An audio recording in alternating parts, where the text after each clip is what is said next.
April 30వ తారీఖు బుధవారం రోజున అక్షయ తృతీయ రానుంది. అక్షయ తృతీయ లోపు ఈ వస్తువులను ఇంట్లోకి తెస్తే ఇక మీ ఇంట్లో బంగారు వర్షం కురుస్తుంది. కనుక ఏప్రిల్ 30వ తారీఖు అక్షయ తృతీయ రోజున తప్పకుండా ఇంట్లోకి ఈ వస్తువులను తెచ్చుకోండి. బంగారం కొనకపోయినా పర్వాలేదు, కానీ ఇంట్లోకి ఈ వస్తువులను తెస్తే ఇక సంవత్సరం అంతా మీరు బంగారం కొంటూనే ఉంటారు అని శాస్త్రం చెబుతుంది. అక్షయ తృతీయ అనేది చాలా పవిత్రమైనటువంటి రోజు. అక్షయ తృతీయకి శాస్త్రాల ప్రకారం చాలా పవిత్రమైనటువంటి ప్రత్యేకత ఉంది. కనుక అక్షయ తృతీయ రోజున చేసేటటువంటి పూజలకి అలానే పాటించే నియమాలకి కూడా చాలా ప్రత్యేకమైనటువంటి స్థానం ఉంది. ఇంతకీ అక్షయ తృతీయ రోజున ఇంట్లోకి ఏది తెచ్చుకోవాలి? అక్షయ తృతీయ రోజున ఇంట్లోకి ఏది తెచ్చుకోవటం వల్ల మనకు బాగా కలిసి వస్తుంది? అక్షయ తృతీయ రోజున ఏది ఇంట్లోకి తెచ్చుకోవటం వల్ల అదృష్టం విపరీతంగా కలిసి వస్తుందో ఇప్పుడు మనం తెలుసుకుందాం. వైశాఖ మాసంలోని శుక్లపక్షంలో తృతీయా తిథి రోజున అక్షయ తృతీయను జరుపుకుంటూ ఉంటాము. ఈ ఏడాది 2025 అక్షయ తృతీయ ఏప్రిల్ 30వ తేదీ బుధవారం వచ్చింది. అక్షయ తృతీయ పండగ రోజున బంగారం, వెండి వంటి వస్తువులతో షాపింగ్ చేస్తే ఆర్థికంగా అభివృద్ధి కలుగుతుంది అని నమ్మకం. అందుకే ఈ యొక్క రోజున ఏదైనా వస్తువులు కొనుగోలు చేస్తారు అని శాస్త్రం చెబుతుంది. అయితే ఈ రోజున కొన్ని వస్తువులు కొనుగోలు చేయటం వలన మంచిది కాదు, అంటే చెడు జరుగుతుంది అని కూడా నమ్మకం. అంటే అక్షయ తృతీయ రోజున కొన్ని వస్తువులను కొనటం వల్ల ఇంట్లోకి లక్ష్మీదేవి వచ్చి డబ్బుకి లోటు ఉండదు. అలానే తెలిసి తెలియక మరికొన్ని వస్తువులను కొనటం వల్ల మనకు చెడు, అంటే మంచి జరుగుతుంది, చెడు జరుగుతుంది. అంటే కొన్ని వస్తువులు కొనటం మంచిది, కొన్ని వస్తువులు కొనకపోవటం మంచిది. అయితే మరి ఏ వస్తువులను కొనాలి, ఏ వస్తువులు కొనకూడదు, ఏ వస్తువులు కొంటే శుభం, అవి ఏమిటో కూడా తెలుసుకుందాం. ఇక అక్షయ తృతీయ రోజున పొరపాటున కూడా కొన్ని వస్తువులను కొనకూడదు అని పండితులు చెబుతూ ఉన్నారు. ఇలా చేయటం వల్ల అశుభం అని కూడా నమ్మకం. ఈ రోజున అంటే అక్షయ తృతీయ రోజున కొనుగోలు చేసే వస్తువులు ఏమిటో కూడా తెలుసుకుందాం. ముందుగా అక్షయ తృతీయ రోజున బుధవారంతో కలిసి వచ్చింది కనుక ఆ రోజు లక్ష్మీదేవి, విష్ణుమూర్తి ఇద్దరినీ కూడా పూజించాలి. లక్ష్మీదేవి, విష్ణుమూర్తి ఇద్దరినీ కూడా పూజించటం వల్ల మనకు ఐశ్వర్యం లభిస్తుంది, ఆరోగ్యం కూడా కలుగుతుంది. లక్ష్మీనారాయణుల యొక్క అనుగ్రహంతో ధనానికి లోటు అనేది ఉండదు. ఇక లక్ష్మీదేవి యొక్క అనుగ్రహంతో సంపద కూడా పెరుగుతుంది.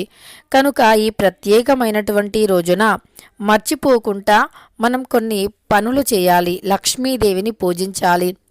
అమ్మవారికి ఎర్రని పుష్పాలను సమర్పించాలి.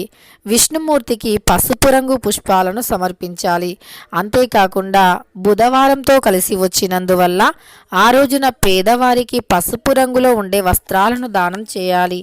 ఇక అక్షయ తృతీయ అనేది పవిత్రమైనటువంటి పండగ అని చెప్పుకోవచ్చు.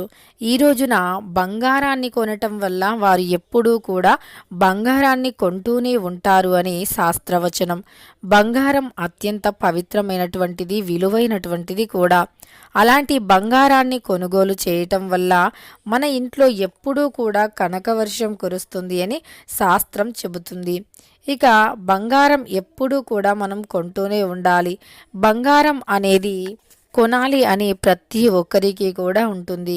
బంగారం కొనటం వల్ల మన యొక్క దరిద్రాలు తొలగిపోయి, అంటే మనం ఎప్పుడూ కూడా లక్ష్మీదేవి కటాక్షంతో ఉంటామని, అలానే బంగారం కొనాలి అంటే ముందుగా లక్ష్మీదేవి యొక్క కటాక్షం ఉండాలి. బంగారం కొనాలి అంటే లక్ష్మీదేవి యొక్క అనుగ్రహం అనేది ఉండాలి. కనుక మనం బంగారాన్ని తప్పకుండా కూడా కొనాలి అని అనుకుంటూ ఉంటాము.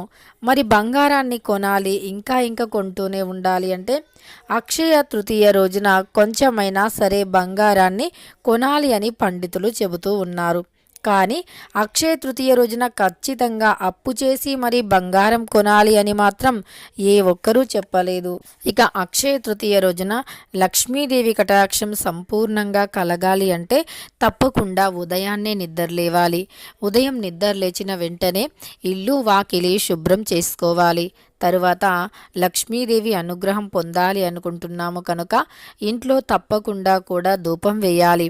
ఎందుకంటే లక్ష్మీదేవి ఇంట్లో ఉండాలి అన్నా, అమ్మవారు ఇంట్లో తిష్ట వేసుకొని కూర్చోవాలి అన్నా తప్పకుండా ఇంట్లో ధూపం అయితే వేయాలి. ఇక ఇంట్లో ఖచ్చితంగా ధూపం వేయాలి. తరువాత ఇంట్లో ధూపం వేసిన తరువాత ఇల్లు వాకిలి శుభ్రం చేసి ధూపం వేసి వాకిట్లో కూడా ముగ్గులను వేసి గుమ్మానికి తోరణాలను కట్టి గడపను అందంగా అలంకరించాలి. ఉదయం అంటే సూర్యుడు ఉదయించక ముందే లేవాలి. ఎందుకంటే ఆ రోజు పవిత్రమైనటువంటి రోజు కనుక. ఇక స్నానం ఆచరించిన తర్వాత శుభ్రమైనటువంటి ఉతికిన దుస్తులను వేసుకోవాలి. చినిగిపోయిన దుస్తులను పొరపాటున కూడా వేసుకోకూడదు. అలానే నలుపు రంగులో ఉండే దుస్తులను కూడా వేసుకోకూడదు. నల్లటి రంగులో ఉండే దుస్తులను వేసుకోవటం వల్ల కూడా దరిద్రాలు పట్టుకుంటాయి. వారు ఏది చేసినా సరే కలిసి రాదు. కుటుంబంలో కూడా అన్ని రకాల సమస్యలే వస్తూ ఉంటాయి. కుటుంబ పరంగా కూడా సమస్యలను ఎదుర్కొంటారు. కనుక పొరపాటున కూడా మీరు అంటే దరిద్రాల నుండి బయటికి రావాలి అంటే గనక తప్పకుండా నల్లటి రంగు దుస్తులను తప్ప ఏవైనా రంగు దుస్తులను వేసుకోవచ్చు.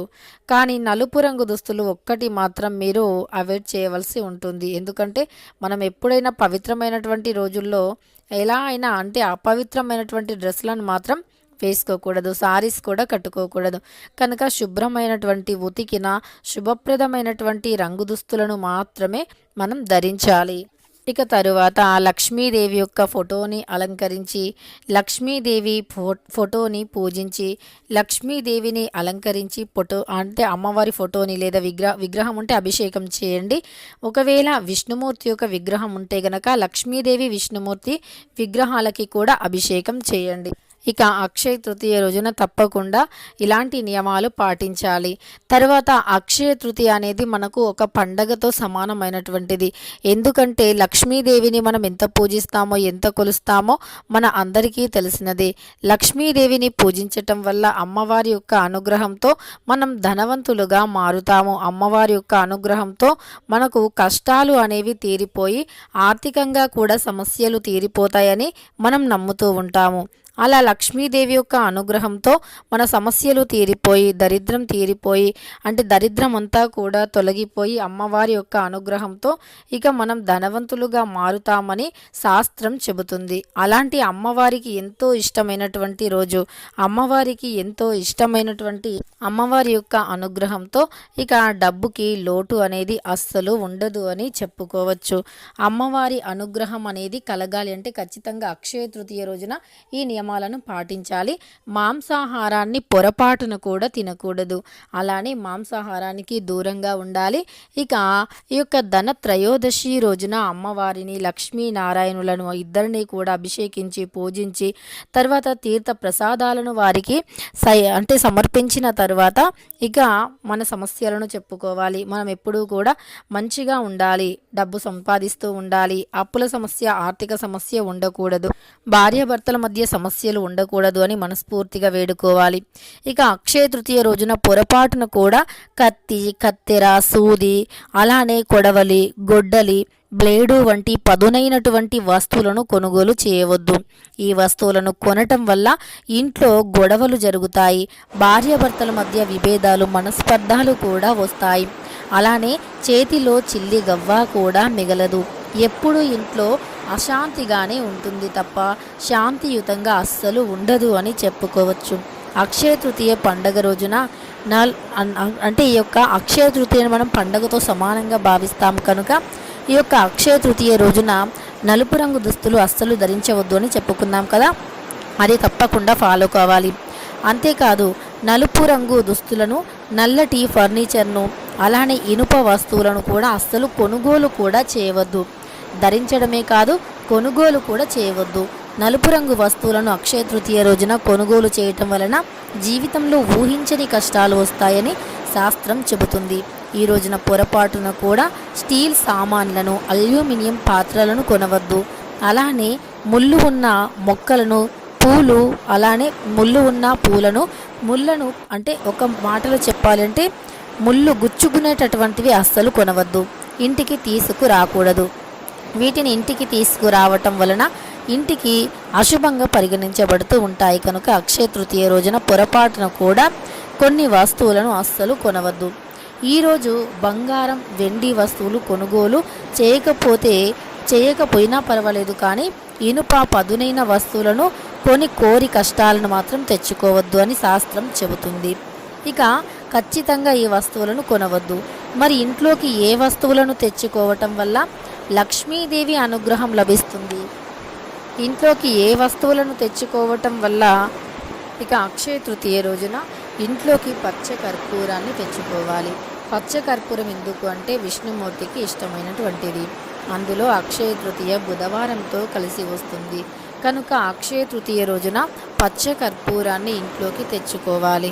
దానితో పాటు దొడ్డు ఉప్పు అంటే లక్ష్మీదేవికి ప్రీతికరమైనటువంటిది. బంగారం కొనకపోయినా పర్వాలేదు, కానీ ఇంట్లోకి అక్షయ తృతీయ రోజున దొడ్డు ఉప్పుని తెచ్చుకోవాలి. అప్పుడు లక్ష్మీదేవి ఇంట్లోనే తిష్ట వేసుకొని కూర్చుంటుంది. ధనానికి లోటు కూడా ఉండదు కనుక మర్చిపోకుండా ఇంట్లోకి దొడ్డు ఉప్పుని తెచ్చుకోవాలి. దానితో పాటు ఆడవారు పసుపు, కుంకుమ, గాజులను కూడా ఇంట్లోకి తెచ్చుకోవాలి. ఎందుకంటే వీటిని ఇంట్లోకి తెచ్చుకోవటం వల్ల వారి యొక్క సౌభాగ్యం పెరుగుతుంది, సంపద పెరుగుతుంది, వారి భర్త ఆరోగ్యంగా బాగా సంపాదిస్తారు. కనుక పసుపు, కుంకుమ, పచ్చ కర్పూరం, దొడ్డు ఉప్పుని ఇంట్లోకి తెచ్చుకోవాలి.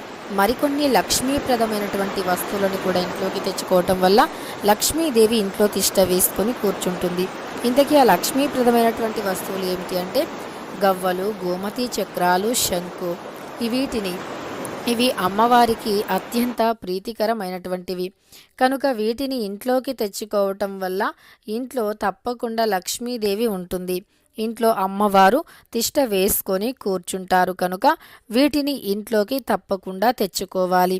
ఇక తెలుసుకున్నారు కదా, అక్షయ తృతీయ అనేది చాలా గొప్ప పవిత్రమైనటువంటి పండగ. ఈ పండగ రోజున మర్చిపోకుండా ఇంట్లోకి ఈ వస్తువులను తెచ్చుకోవటం వల్ల లక్ష్మీదేవి అనుగ్రహంతో ఇంట్లో బంగారు వర్షం కురుస్తుంది. అంటే బంగారాన్ని మనం కొంటూనే ఉంటాము. బంగారం అనేది మనం ఎప్పుడూ కూడా కొనుగోలు చేస్తూనే ఉంటాము కనుక ఈ పవిత్రమైనటువంటి రోజున మర్చిపోకుండా ఇంట్లోకి ఈ వస్తువులను తెచ్చుకోండి. ఇక తెలుసుకున్నారు కదా, అక్షయ తృతీయ రోజున ఏ వస్తువులను కొనాలి, ఏ వస్తువులను కొనకూడదు, ఎలాంటి నియమాలు పాటించాలి అని. మాంసాహారం అస్సలు తినకూడదు. ఇక వీడియో నచ్చితే గనక లైక్ చేయండి. మరెన్నో ఇలాంటి వీడియోస్ కోసం ఛానల్ని తప్పకుండా సబ్స్క్రైబ్ చేసుకోండి.